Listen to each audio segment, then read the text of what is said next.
Okay, Kamryn, go ahead. All right, well, good afternoon. Thank you for, good morning for some. For us, it's good afternoon. The title of our project in our presentation is Time for STEM, and TIME stands for Transforming Integrative Makerspace Education for STEM Teaching and Learning. This is our project team. We come to you today from Point Park University, which is in Pittsburgh, Pennsylvania. Dr. Virginia Chambers is a faculty member in the School of Education. Dr. Marnich is a professor in the School of NSET, which stands for Natural Sciences, Engineering, and Technology.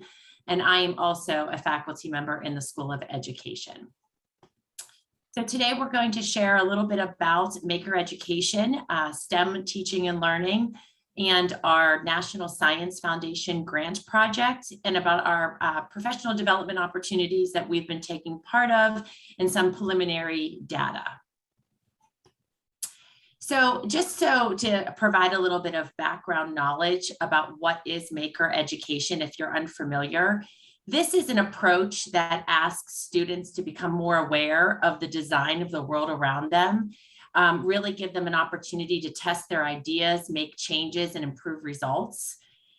Maker Education is Makerspace Education involves working with one's hands, usually through an interdisciplinary STEM approach that uses tools, technologies, materials, and really gives students the opportunity to test some of these in real-world situations.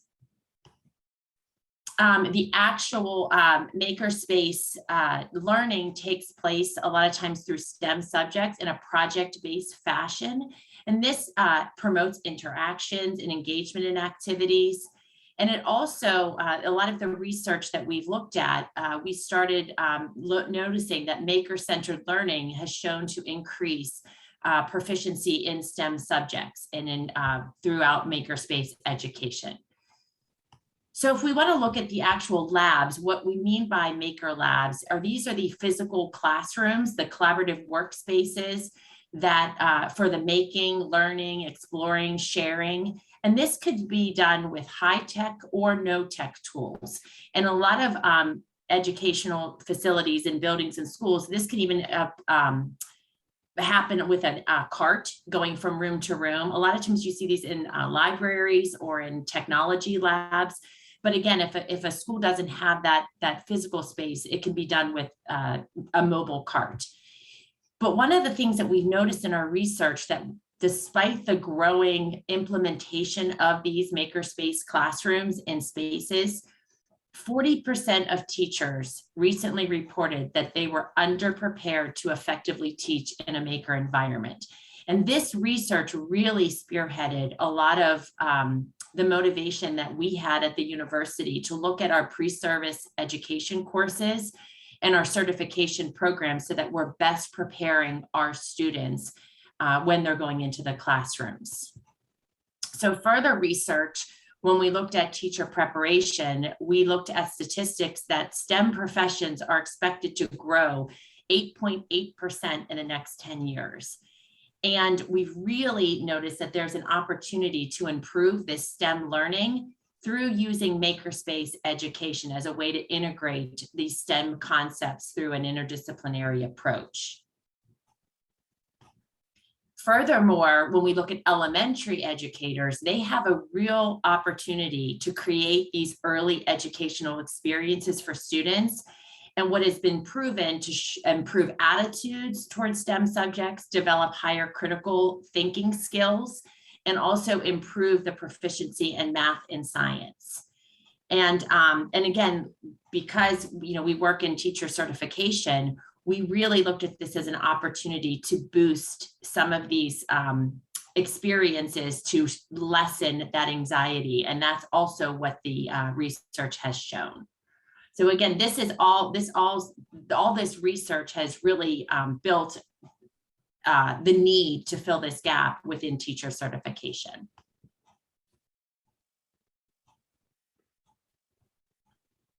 So we decided when we were working on this project that this was more than just in the School of Education at Point Park University. So we really came about it through a collaborative approach. So Dr. York and I are out of the School of Education. Dr. Marnich is out of the NSET department, Natural Sciences, Engineering, and Technology. We also have some community partners. Matt's Makerspace is instrumental in our project, which I'll talk a little bit more about. And the Children's Museum of Pittsburgh, like Dr. York mentioned, we are a university located in downtown Pittsburgh. So that is the museum that we are working closely with. We also have the Allegheny Intermediate Unit, which is the unit that does a lot of training for all of the teachers in the county within the Pittsburgh area.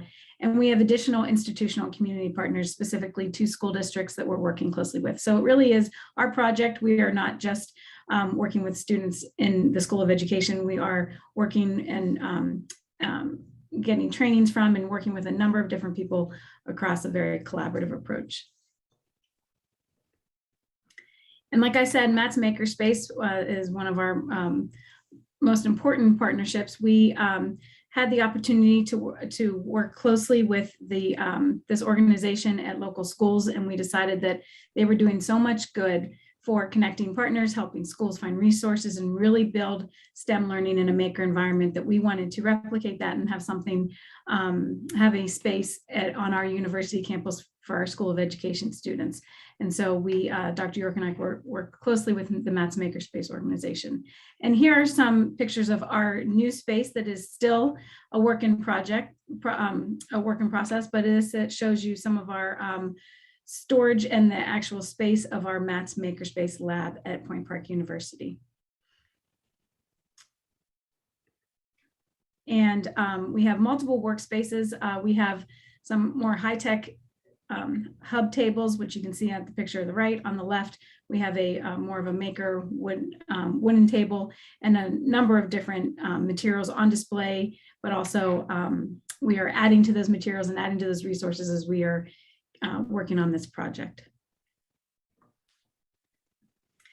So the project, it is funded by the National Science Foundation, and as Dr. York said, it is called Time for STEM, Transforming Integrative Makerspace Education for STEM Learning. Now, we are actually looking at it more as a interdisciplinary, so included in that STEM is also R and A, so we refer to it as STREAM, including reading and the arts. But the overarching goal of Time for STEM is to improve the quality and effectiveness of STEM education for faculty and pre-service teachers through makerspace education.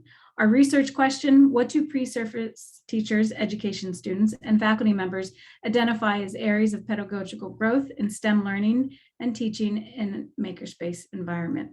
This is a 3-year project, and in each year we have a different focus.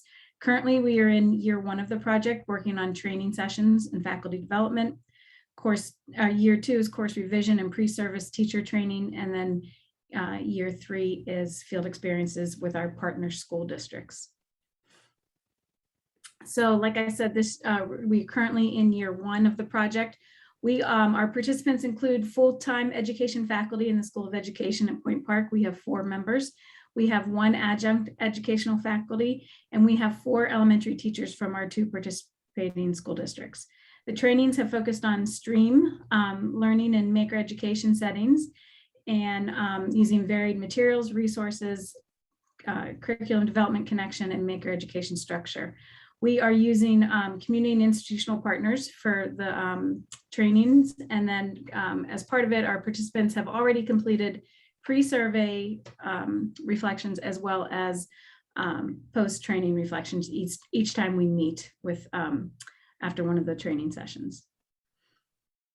Coming up on year 2 in a couple months, we will be working on course revision of our elementary methods courses and the pre-service teacher training. So the School of Education will revise our focus is on elementary methods courses. And there's a total of 10 that we're going to include our STREAM learning and maker education settings.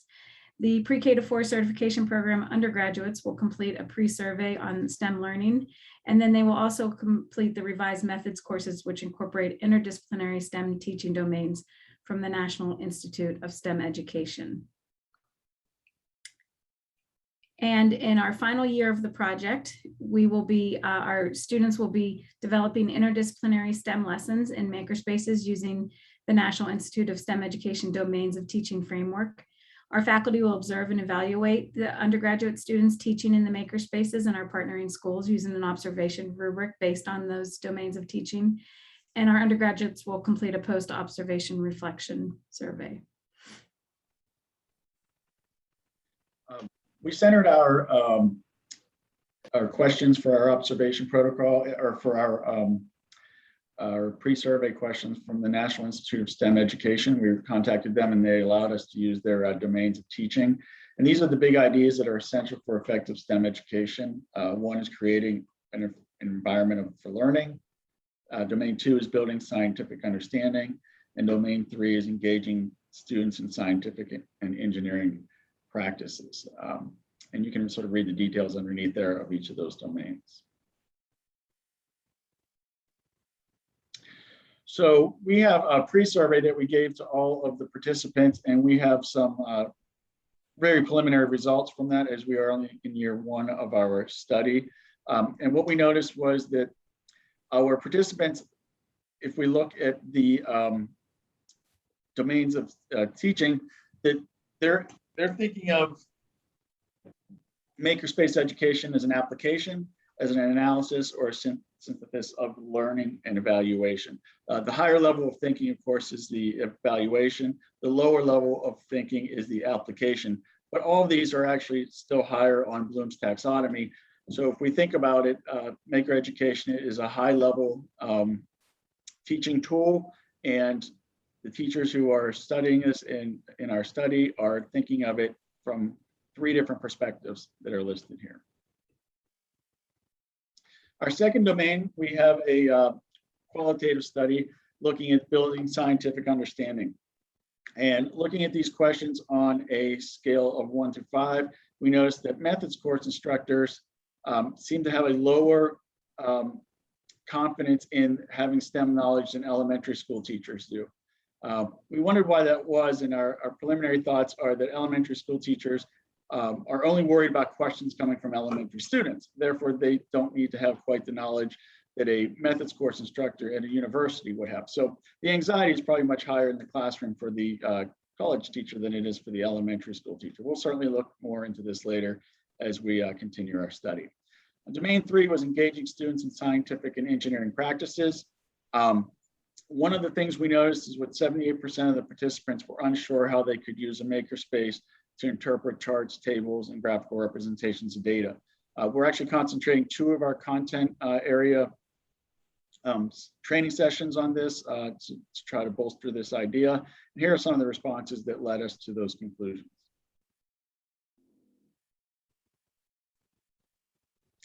Our training sessions have come from the Children's Museum of Pittsburgh, where we looked at recycled materials, fabrication, metalwork, technology, and assessment in maker education.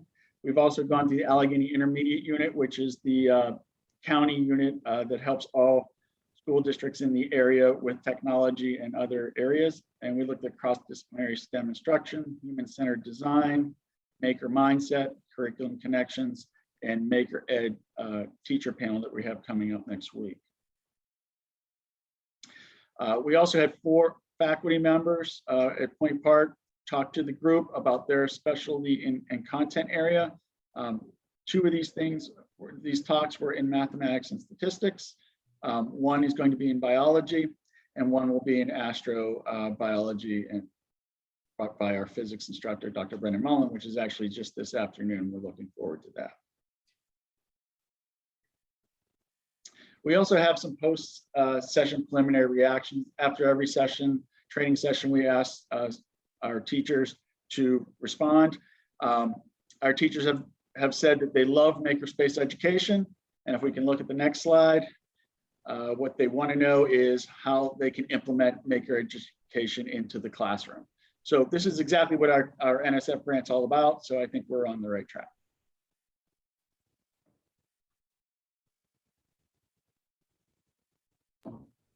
Here are our future goals that we are looking forward to in years 2 and 3 and beyond after this project, but really having an impact on STEM education at the elementary level is what our future goals are with this project. So I want to thank everybody for listening in. We are really excited about our work in this field, and at the beginning of this PowerPoint, we had our contact information. Feel free to reach out to us if you have future questions or feedback for us.